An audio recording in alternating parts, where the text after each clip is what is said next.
Jay Salam, everyone. I'm very honored to be here to speak about Shri Krishna Janamasthami and its significance. Krishna, for me, is a very special figure, as the people that know me will know that I'm, I guess, a very big fan of him. And I would like to pick on two themes on the life of Krishna. The first, Sharangati, which means surrender. And the second, sadhana, which means spiritual practice. Without these two, in any walk of life, especially a spiritual life and religious life, you possibly can't progress forward. An example for you. Let's say you have a sadhana to lose weight. That means that you have to keep a fit and healthy body. You need to be able to exercise and you need to keep a good diet. Without that sadhana, it is possibly difficult for you to achieve your goal. In the same way, surrender and spiritual practice, or some sort of practice towards your goal, is vital. And this is the significance of Shri Krishna Janamasthami. Krishna is one of the 10 main avatars, but he comes with a bit of a difference. He is what we call the Purna Avatar, the full incarnation of God on earth. How do we conceive, or how do we see God when God is omnipresent? Everywhere, outside, inside, everywhere. One way is to see Krishna. People see Krishna in many, many different ways. He is one of those avatars in which you can worship him in so many different ways. You can worship him as a child.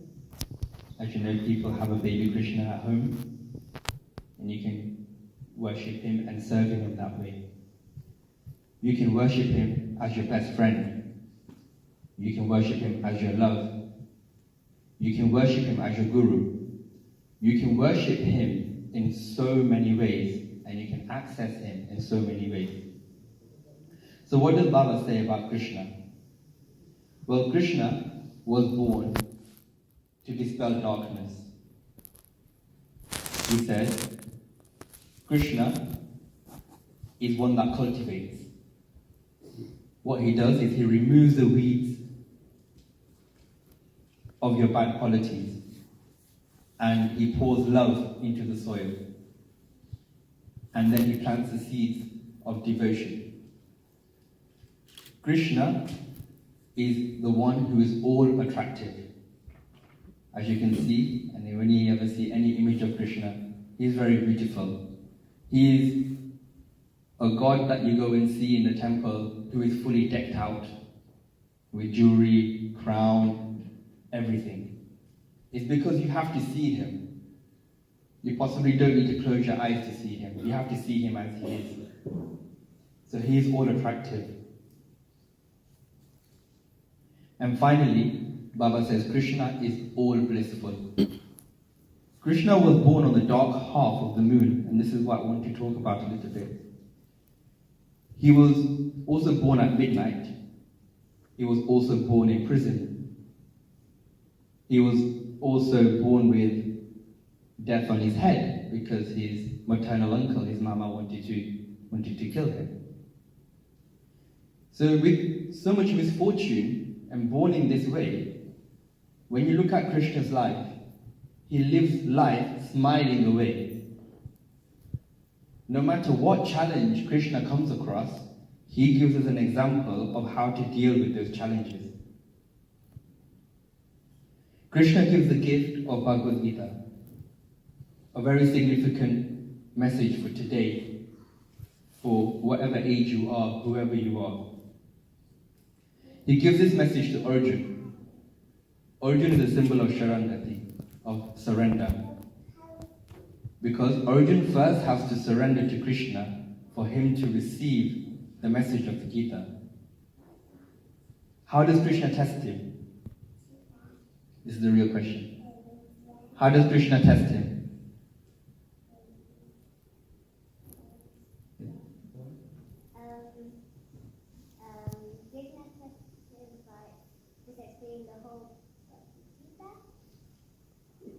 Okay, before he explains the Gita, Krishna, before the war starts on the Kurukshetra, the night before, at midnight, Krishna and Arjuna are walking in the forest in the dark.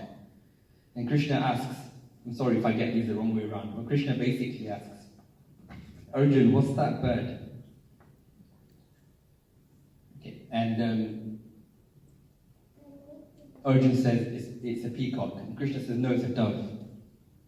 And so Arjuna said, yes, it's a dove. Then he goes through several birds, and he says, what's this bird? What's this bird? And each time, Arjuna just agrees with Krishna. Because Arjuna knows that Krishna can change anything. So if it was a peacock, or if it wasn't a peacock, he would change it into a peacock. So Arjuna knows the power that Krishna has. Going back to what Baba says, that people realize that Krishna was God on earth. The difference between Jivatma and Paramatma.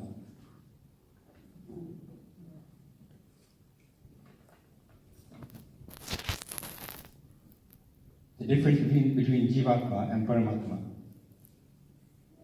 God, when explained, you can't. But one thing we do know, God is something or someone that can do something that us humans can't do. Now, moving on to the final part, I would love to talk about how to, access this divinity omnipresence. And one of my favorite explanations is the 9 forms of bhakti, which was given by Prahlad. So the 9 forms of bhakti, Shravanam, which is listening, Shravanam, which is listening to the glories of God. So how powerful is Shravanam? You might be familiar with Parikshit. He was told that he was going to die in 7 days. And so Parikshit started panicking and asking all these people, what do I do? I'm going to die in 7 days. What shall I do? And some people said, you need to learn knowledge. You need to know about God. Learn knowledge. And people gave various suggestions. But what it was that liberated Parikshit and that made him reach moksha was listening to the glories of God.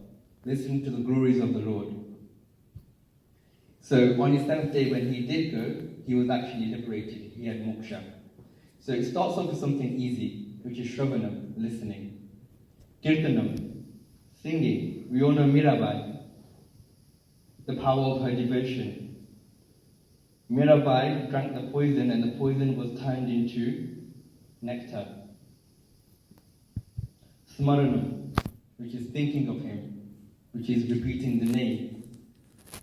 Padasevanam, offering your activities to the Lord at his lotus feet, which is the main message in the Bhagavad Gita. You don't expect any fruit from your actions. Vipadasevanam, dedicate your free will to him, which is hard. Arjanam, formal worship of the Lord. Vandanam, dasyam, being like a servant of the Lord. That's another way which you can access God. Sakhyam, friendship. For example, you may all know Sudama. He was a poor Brahmin boy. This poor Brahmin boy worshipped Krishna all his life. But he was so poor, he didn't have food in his house for his children.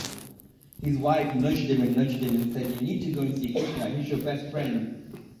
He's your childhood buddy. He's a king. Look at him. He lives like a prince. He lives in silk robes. And look at you. You're a poor Brahmin. You don't even have enough food. So he decides to go and see Krishna. And when he sees Krishna, he takes some poa, flat rice. And that poa isn't from his home. That poa is actually borrowed from the villagers because they didn't have any food. Krishna likes poa. He takes, or is about to take, 3 fistfuls of the poa from Sudama. And if he had done, he would have offered all 3 worlds to Sudama. But he resolves Sudama's problem of poverty.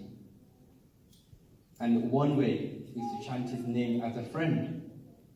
And the final one is Atmanivedam, which is emergence and knowing that you and God are one, which is quite the opposite of what I said before, Jivatma and Paramatma. However, that journey is your own.